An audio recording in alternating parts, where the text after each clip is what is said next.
Candidature du président Laurent Gbagbo. Atou Banga annonce les couleurs. On l'écoute s'il vous plaît. Côte d'Ivoire. Mais non, les conditions du dialogue, c'est un peu... Aujourd'hui, je ne sais pas pourquoi je suis plusieurs fois d'accord avec la gauche aujourd'hui. C'est ce qu'ils font.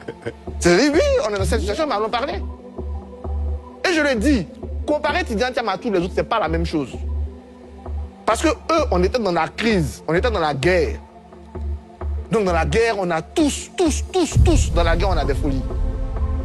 Moi, président, je ne vois pas pourquoi je ne vais pas prendre l'argent de la BCA Wallo que c'est ici. Pourquoi? Je ne vais pas prendre. Moi, président, je ne vois pas pourquoi je ne vais pas prendre l'argent de la BCA Wallo que c'est ici. Pourquoi? Je ne vais pas prendre. Donc si après ça, on dit ok, dialoguons pour ça, mais quelqu'un qui ne respecte pas une loi de 1961, et on accuse la justice. Si c'est malsain, c'est méchant. Et c'est ça que nous, on ne veut pas. Très bien, si on professeur dialogue là, c'est la Côte d'Ivoire. C'est un pays de dialogue.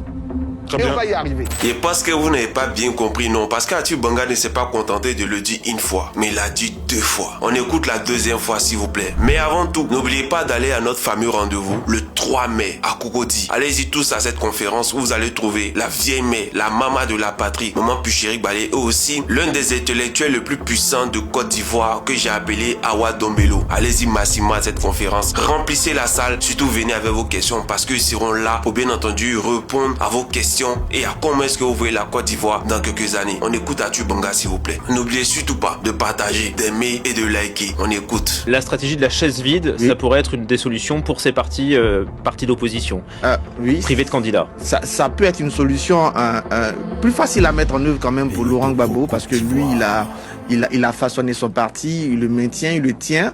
Chez Tidiane Thiam, je pense que ça sera un peu plus difficile. Pour tous ceux qui ne connaissent pas Atou Banga c'est celui-là même qui est envoyé par le RHDP à la télé pour annoncer les couleurs. Oui. Lorsqu'il a parlé de la nationalité du président Tidiane Thiam, on a compris tout de suite par là qu'une machination allait se mettre en place de sorte à empêcher le président Tidiane Thiam d'être candidat aux élections présidentielles. Et c'est alors là qu'on a vu la justice ivoirienne et tous ces gens instrumentalisés de sorte à pouvoir créer des problèmes au président Thiam pour ne pas qu'il soit candidat aux élections présidentielles, mieux qu'il soit radié de la liste électorale. Mais comme vous avez pu l'entendre là, et si Atou Banga est en train de dire que même si lui il était à la place du président Laurent Gbagbo, il aurait braqué la BCAO pour prendre l'argent pour payer les fonctionnaires. Ce qui veut dire que c'est cette idée là qui est en train d'émettre du côté des RHDP. Et aussi sur le plateau de France 24, il dit que le président Laurent Gbagbo a cette capacité là de réunir les foules. C'est ce qu'il veut dire en fait. Il a cette capacité de demander aux gens de descendre dans les rues et les gens vont descendre dans les rues. Voilà pourquoi dimanche sur le plateau de NCI, il a dit oui, que lui n'est pas contre le fait que les gens marchent, alors que hier c'était lui qui disait que les jeunes ivoiriens ne sont plus prêts à mourir pour quelqu'un. Mais quand est l'idée de mourir pour quelqu'un? C'est l'idée de descendre dans les rues. Aujourd'hui le langage change parce que le RHDP commence à comprendre que à l'heure actuelle on ne veut plus discuter. Mais ils font erreur. Le RHDP fait erreur. Et là ils font l'erreur, c'est que nous on n'est plus sur les débats de la candidature du président Laurent Gbagbo. Non, nous on a fini avec ça. Nous pour nous le président Laurent Gbagbo est candidat. Son nom est sur la liste électorale. C'est juste que vous n'avez pas voulu afficher. C'est tout. Sinon nous on sait qu'il sera candidat. Son nom est sur la liste électorale. Nous on n'a plus de problème à ce niveau. Nous notre problème se situe au niveau de la CEI, de son président et du comité d'organisation des élections présidentielles. C'est de ça qu'il s'agit. Parce que nous on sait que c'est ça le vrai levier de Ouattara. C'est ça le vrai point où Ouattara attend tout le monde. C'est ça. C'est la CEI. Où il y a les partisans convaincus, des partisans fidèles, des partisans ancrés à la CEI pour Ouattara.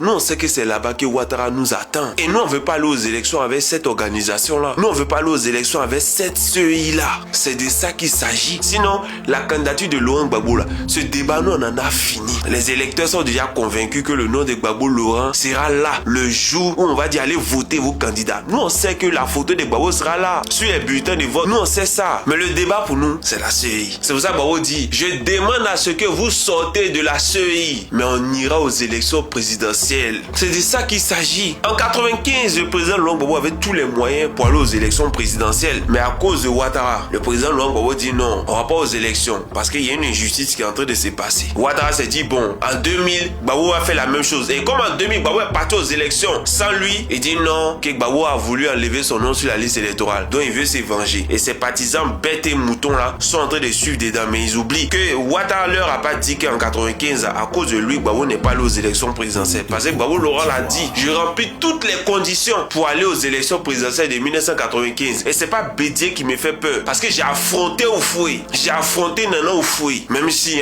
mais je l'ai affronté quand même. Donc c'est pas Bédié qui fait peur. Donc Ouattara, laisse-nous te dire que pour nous, ce n'est plus une question du nom du président Laurent Gbagbo sur la liste électorale. Nous, on a dépassé ce niveau. Parce que Gbagbo a dit, ça sera tellement chaud dans votre main que vous allez mettre son nom. Non, attendez, il a répété la partie. Alain Foucault demande à Gbagbo, mais comment ton nom va être sur la liste électorale?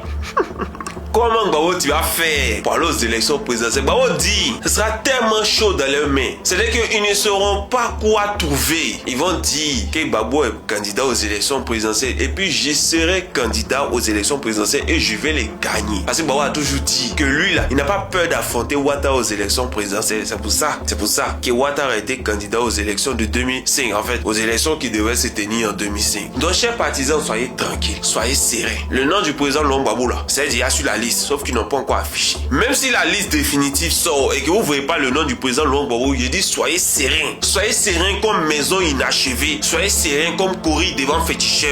Allez-y convaincre ceux qui n'ont pas encore compris. Allez-y parler à ceux qui n'ont pas encore compris que le président Laurent Gbagbo est le choix qu'il faut faire pour la Côte d'Ivoire de demain. C'est tout. Maintenant, le jour des élections, là, si dans le bulletin, là, nom de Gbagbo n'est pas dedans, c'est là où vous allez voir quelque chose. Soyez sereins. Ne soyez pas déçus. Soyez sereins. On est ensemble.